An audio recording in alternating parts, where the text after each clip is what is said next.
বিদ্যালয়ের খুদে পড়ুয়াদের নিয়ে বসন্ত উৎসব পালন করল গঙ্গারামপুরের কাটিহাট অবৈতনিক প্রাথমিক বিদ্যালয় কর্তৃপক্ষ।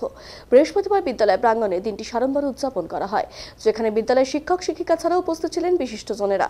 অনুষ্ঠানের শুরুতেই উদ্বোধনী সঙ্গীত এবং আবৃত্তি পরিবেশন করে বিদ্যালয়ের পড়ুয়ারা। এরপরে বিদ্যালয়ের খুদে পড়ুয়াদের দ্বারা পরিবেশিত নৃত্য মুখরিত করে উপস্থিত সকলে। প্রসঙ্গত 14 মার্চ বসন্ত উৎসব, রাত পোহালেই বসন্ত উৎসবে মাতবে সকলে।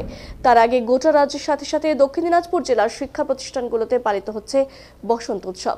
সেই মতো বৃহস্পতিবার গঙ্গারামপুর পৌরসভা 3 নম্বর ওয়ার্ডে কাদিরহাট অবৈতনিক প্রাথমিক বিদ্যালয়ে পালিত হলো বসন্ত উৎসব।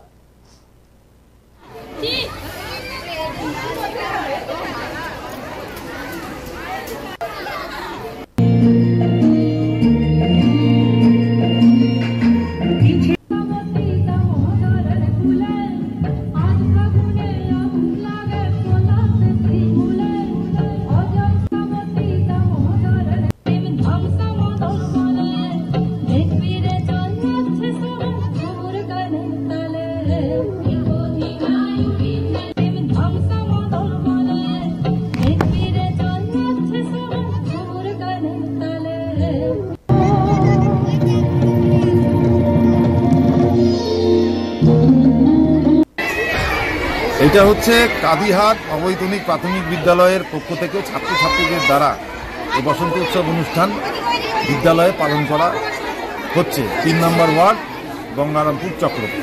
কি কি অনুষ্ঠান রাখা হয়েছে? আজকে প্রথমে ছিল হচ্ছে আবৃত্তি, সেটা হয়ে গেছে উদ্বোধনী সঙ্গীত আর অতিথিদের বক্তব্য এবং নৃত্যানুষ্ঠান। তারপরে আমাদের অভিভাবক অভিভাবিকা সহ আমরা সবাই মিলে আমরা বসন্ত উৎসবের জন্য দোল যেটাকে বলে সেইটা খেলা হবে। খেলা হওয়ার পরে আমরা সবাই মিষ্টিমুখ করে আস্তে আস্তে বাড়ি যাবো। এই বসন্ত উৎসব ঘিরে কচিকাচাদের মধ্যে উৎসাহ উদ্দীপনা কি রয়েছে? আপনি তো দেখতেই পাচ্ছেন, এখানে গার্জিয়ানের উপস্থিতি, ছাত্রছাত্রীদের উপস্থিতি, অংশগ্রহণ সমস্তটাই আমাদের বিদ্যালয়ের ছাত্রছাত্রীরা করেছে এবং তাদের উৎসাহ খুবই। আমরা এই নিয়ে অনেক বছর ধরে আমরা এই অনুষ্ঠানটা করছি। তো এটাতে গার্জিয়ানরা খুব অ্যাপ্রিসিয়েট করেছেন, তাদের অনুরোধই এই অনুষ্ঠানটা হচ্ছে। এটা হচ্ছে